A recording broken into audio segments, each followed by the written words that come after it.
अरे acid victim कह रहा हूँ। हाँ, जिसमें तुम धारा बता रहे 326। हाँ 326। आईपीसी 326 बता रहे थे। अच्छा बता रहा था क्या तुम्हें मैं? हम्म।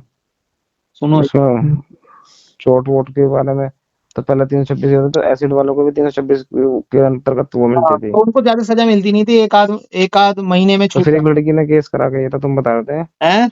एक लड़की ने केस करा था फिर। सुनो तो सही स्टोरी पूरी। हम्म। तो भाई सब एक आध महीने में छूट जाते थे, क्योंकि आपको पता हम्म। है जो लड़ाई झगड़े के केस होते हैं ना, उनमें जमानत मिल जाती है। हम्म। और भाई जिस आदमी के मुंह पे तेजाब गिरा है या जो जला दिया तुमने, उसको तुम एक दो महीने में छोड़ रहे हो, तो उसको न्याय थोड़ी मिला फिर। तो हम्म। ये केस हुआ था जिसपे वो छपाक मूवी नहीं बनी थी वो। हाँ हाँ। वो लड़की थी, क्या नाम था उसका, मैं नाम बोल रहा हूँ, अभी बताता हूँ आपको। Acid attack. हाँ ये थी Lakshmi. Lakshmi. Lakshmi versus union of India का केस था 2013 का। हम्म। तो भाई साहब उसमें सुप्रीम कोर्ट ने ये निर्देश दिया, गाइडलाइंस दी थी मतलब। हम्म। गाइडलाइंस में क्या क्या बोला गया? नंबर 1, खुले में एसिड नहीं बिकेगा। हम्म। एसिड किसी भी 18 साल से कम के बंदे को नहीं दिया जाएगा। हम्म। ठीक है। और जो एसिड विक्रेता होगा उसको एक रजिस्टर मेंटेन करना पड़ेगा, लॉक बुक कहा गया उसको।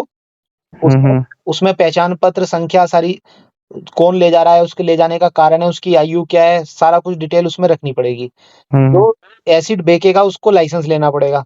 हम्म। हर हर महीने एसडीएम को नोट वो बताना पड़ेगा कि इतना हमारा वो बिका, किस किस कौन कौन लेके गया। ठीक है। हम्म। एक आदमी की रिस्पॉन्सिबिलिटी होगी, जो मान लो एक कंपनी है तो उसमें एक आदमी की रिस्पॉन्सिबिलिटी फिक्स की जाएगी। ये नहीं है कि वो पूरी कंपनी को तुम, एक आदमी का काम यही होगा कि एसिड कहीं इधर उधर ना चला जाए। कस्टडी एक आदमी में। ठीक है। और उसने बोला हम्म। कि जो ई मार्केट है ना, हम्म। उसमें जो कंपनी है जिसने, वो ये चेक करेगी कि उनको लाइसेंस मिला हुआ है जो एसिड बेच रहे हैं या नहीं बेच रहे, नहीं तो आप। अच्छा। हाँ। तो ये सारे उन्होंने गाइडलाइंस। दूसरा उसने कहा था कि जो एसिड अटैक विक्टिम है, उन हम्म। हॉस्पिटल में उनको फ्री मुफ्त में इलाज मिलेगा, अच्छा। या वो प्राइवेट हो या सरकारी हो। हम्म। ठीक है भाई साहब। और हम्म। और एक दो बेड उनके लिए रिजर्व रहेंगे इन प्राइवेट हॉस्पिटल। अच्छा। तो ये उनको राइट मिले हुए हैं प्राइवेट। हाँ। ठीक है भाई साहब। हम्म। और बता देता हूँ। हाँ। क्या कहते हैं,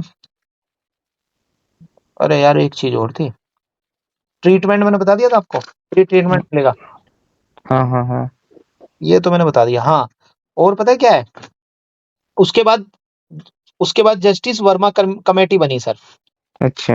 जेएस वर्मा कमेटी बनी थी 2013 में ही। हम्म। इसके बाद लक्ष्मी का जब ये केस आया ना, हम्म। उसके बाद 2013 में जस्टिस वर्मा कमेटी बनी।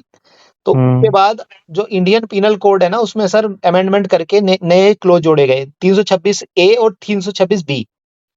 हम्म।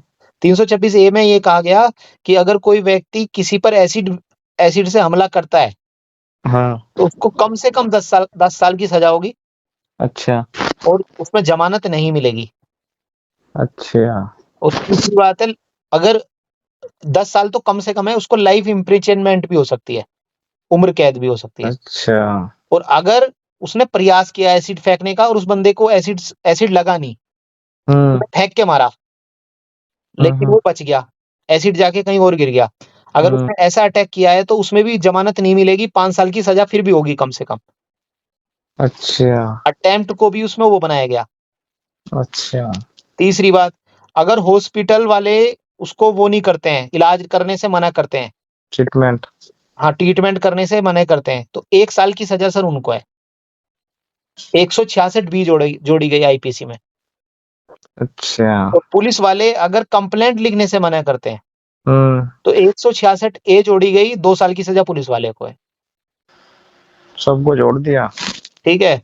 और 375 ए जोड़ी गई, हम्म। उसमें कंपनसेशन की बात की गई है, 15 दिन के अंदर 1 लाख मिलेगा, फिर अगले 15 दिन में 2 लाख मिलेगा, 3 लाख तो ये मिल गए।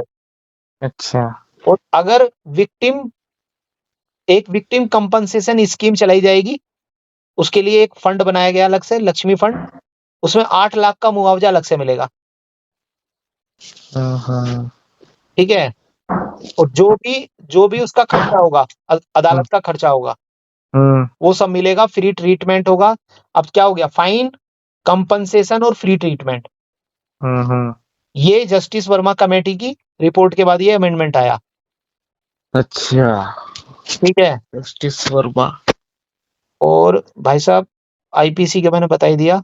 हाँ, विक्टिम का रिहेबिलिटेशन होगा, काउंसलिंग वगैरह उसकी सब दी जाएगी उसको। ठीक है। और आपको मैं बताऊं 2021 में 176 केस आए हैं, 2020 में 182 और 2019 में 149। भारत जो ना, हम्म। भारत में दिल्ली जो है, हाँ। एसिड दिल्ली कह रहा हूँ, उत्तर प्रदेश हम्म। और पश्चिमी बंगाल, हम्म। एसिड एसिड अटैक के सबसे ज्यादा केसेस यहाँ पर होते हैं, उत्तर प्रदेश और पश्चिम बंगाल में। पश्चिमी बंगाल में। दूसरी बात, तीसरी बात सुनो सुनो। ठीक है। हेलो। हाँ हाँ, सुन रहा हूँ।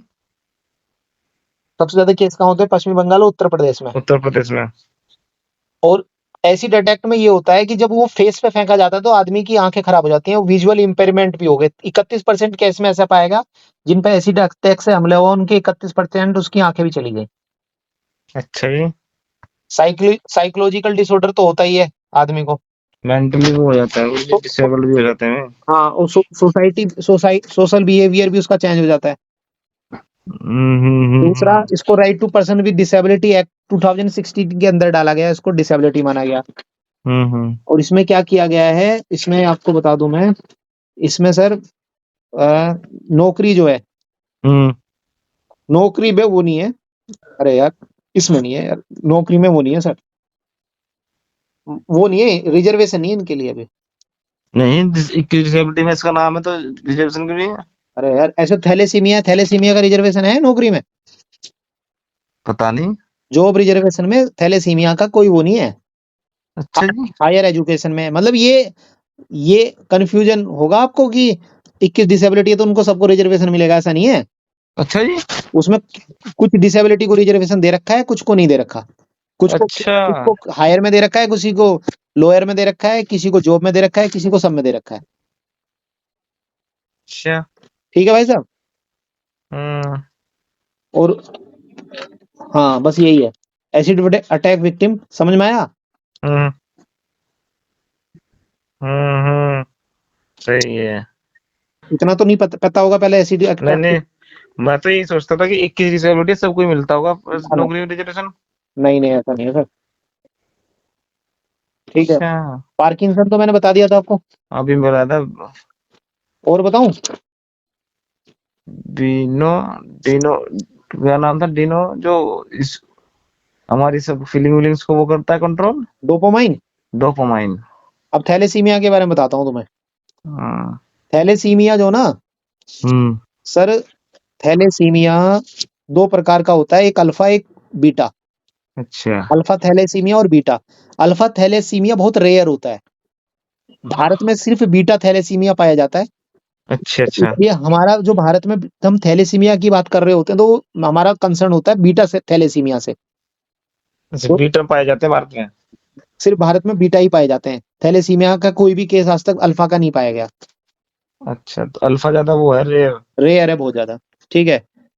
अब देखो थैलेसीमिया में क्या होता है, जो आरबीसी होती है ना, हम्म। आदमी को आरबीसी चढ़ानी होती है सर। हम्म। तो हमारी ब्लड के 3 पार्ट होते हैं, एक आरबीसी होती है, एक प्लेटलेट्स होती है, एक प्लाज्मा होता है। तो हमें हम्म। प्लेटलेट्स नहीं चढ़ानी। प्लेटलेट्स तो आपको पता है मलेरिया वगैरह में चढ़ाते हैं। हाँ, ये तो डेंगू में चढ़ाते हैं प्लेटलेट्स तो। ठीक है। और प्लाज्मा भी नहीं चढ़ाना। डेंगू में ज्यादा चढ़ाते हैं ना, मलेरिया से कम। हाँ हाँ, मलेरिया डेंगू। हम्म। और आरबीसी आरबीसी चढ़ानी होती है सर। लेकिन आरबीसी जब हम चढ़ देते हैं ना बॉडी में, तो उसके साथ डब्ल्यूबीसी भी चली जाती है, व्हाइट ब्लड सेल अच्छा। भी चली जाती है। तो हम्म। प्रॉब्लम ये है कि हमें आरबीसी तो देनी है, लेकिन डब्ल्यूबीसी रोकनी है। अच्छा। इसके लिए जो ना एक फिल्टर लगाया जाता है, जब ब्लड का ट्रांसफर किया जाता है ना, ट्रांसफ्यूजन किया जाता है, हम्म। तो एक फिल्टर लगाया जाता है सर। वो फिल्टर बहुत महंगा आता है। और जो ये थैलेसीमिया के पेशेंट हैं, इनको तो तुम्हें पता है हफ्ते में जो ना इनको जाके ब्लड चेंज कराना होता है। हाँ हाँ हाँ हाँ। तो इनके लिए ये सरकारी मतलब बहुत महंगा पड़ता है इनका इलाज, ये इलाज। अच्छा। तो एक साल का एक या मतलब एक साल का तुम्हारा कई बार 8-8 9-9 लाख का भी खर्चा पहुंच जाता है। उस सरकार ने अभी तक इनके लिए कोई भी इस तरह का फ्री मेडिकल फैसिलिटी या सुविधा नहीं दे रखी। अच्छा जी। हाँ। अच्छा, थैलेसीमिया में एनीमिया हो जाता है सर, खून की मतलब कमी हो हड्डियां जाती कमजोर हो जाती है उसमें। है, खून की कमी हो जाती है, ठीक है। हम्म। अच्छा, इसमें जो ना बोन मैरो ट्रांसप्लांट किया जाता है अगर थैलेसीमिया के पेशेंट का, लेकिन उसके लिए ये जरूरी है कि उसके सिबलिंग से ही हो सकता है वो, मतलब भाई बहन ही हो सकते हैं, हम्म। ठीक है, सिबलिंग्स। अच्छा, एक होता है ब्लड ट्रांसफर, ब्लड ट्रांसफर उसको कराना पड़ता है, अक्सर वो जाता है तो वो बहुत पेनफुल होता है। हाँ, ब्लड ट्रांसफर तो किडनी जो ट्रांसफर जिनकी किडनी फेलियर होती है उनका भी होता है। हाँ, और जीन थेरेपी भी होती है, लेकिन जीन थेरेपी की जो कीमत है वो करोड़ों रुपए में बहुत महंगी है। उसके अभी सक्सेस रेट की भी कुछ पता नहीं कितने हैं, ठीक है। इंडिया में अच्छा सिर्फ उत्तर भारत में थैलेसीमिया पाया जाता है, अच्छा अच्छा। और उत्तर भारत में भी सिंधी में और पंजाबियों में ज्यादा पाया जाता है। पंजाबी और सिंधी और गुजराती, गुजरात में, अच्छा ठीक है। साइप्रस एक ऐसी कंट्री है जिन्होंने थैलेसीमिया के लिए जेनेटिक कुंडली बनानी शुरू कर दी है, अच्छा। साइप्रस। ठीक है। अमिताभ बच्चन को साइप्रस की राजधानी निकोसिया दिखे है। थैलेसीमिया का पेशेंट 20 साल बहुत मुश्किल से जी पाता है। हम्म। अगर इलाज प्रॉपर नहीं मिला हम्म। तो 5 साल में उसका टिकट, 5-10 साल में ही टिकट कट जाता है पहले। अमिताभ बच्चन को थैलेसीमिया है, अच्छा जी। ठीक है। और इंडिया थैलेसीमिया की कैपिटल है पूरी दुनिया में। अच्छा जी। साइप्रस ने जेनेटिक कुंडली शुरू कर दी है। नॉर्थ इंडिया में थैलेसीमिया मेनली पाया जाता है, सिंधी, पंजाबी और गुजरात में। इस समय गुजरात में थैलेसीमिया के एक्टिव केस 1.5 लाख हैं, हैं? 1.5 लाख। 1.5 लाख? हाँ, ठीक है। बस इसमें बस अब गुरुजी बहुत आज के लिए काफी है। काफी है, अरे पूरा सुनो हम्म। ना पहले। तो इसमें चैलेसन भी किया जाता है सर। अच्छा। चैलेसन में क्या होता है, जो तुम्हारी बॉडी में ब्लड चढ़ाया जाता है तो उससे तुम्हारी बॉडी में आयरन की मात्रा बढ़ जाती है, तो फिर ब्लड चढ़ाने के बाद आयरन को निकाला जाता है, ये कितनी बार डाला जा रहा? ठीक है। मतलब आप आरबीसी चढ़ाओगे, हम्म। डब्ल्यूबीसी रोकोगे, और फिर जो ना क्या कहते हैं उस आयरन को बाहर निकालोगे। आयरन बाहर निकालने की प्रक्रिया को चैलेसन बोलते हैं। अच्छा। ये जेनेटिक डिसऑर्डर है, ये तो पता ही है आपको। हाँ, ये तो पता ही है। अच्छा, इसमें 3 तरह के थैलेसीमिया होते हैं, एक कैरियर थैलेसीमिया है, एक मेजर थैलेसीमिया है, एक इंटरमीडिया, अच्छा। ठीक है। और इसमें हेपेटाइटिस बी, सी और एचआईवी होने का जो खतरा है बहुत ज्यादा बना रहता है। हम्म। इनकी जो ना इनकी जो स्प्लीन होती है ना, पिलिया, हम्म। इसको रिमूव करना पड़ता है कुछ टाइम बाद। लीवर में सिरोसिस हो जाता है, लीवर खराब हो जाता है इन लोगों का। हम्म। आयरन रिमूवल करने के लिए उनको मेडिसिन दी जाती है, 3 मेडिसिन है सर। अच्छा। हर प्रेगनेंसी में टेस्ट कराना जरूरी है अगर तुम्हारी फैमिली में किसी को थैलेसीमिया है। ये अब तो प्रेगनेंसी में भारत में भी सुधार आ रहा है। किसी आदमी को थैलेसीमिया है तो उसको मलेरिया नहीं होगा। ऐसा क्यों? और कंबाइंड, ये जो ना थैलेसीमिया जिसको होता है उसको सिकल सेल डिजीज भी हो जाती है, समझे। ये हम्म। थैलेसीमिया के बारे में। मतलब ऐसा क्यों है कि उसको मलेरिया नहीं होगा?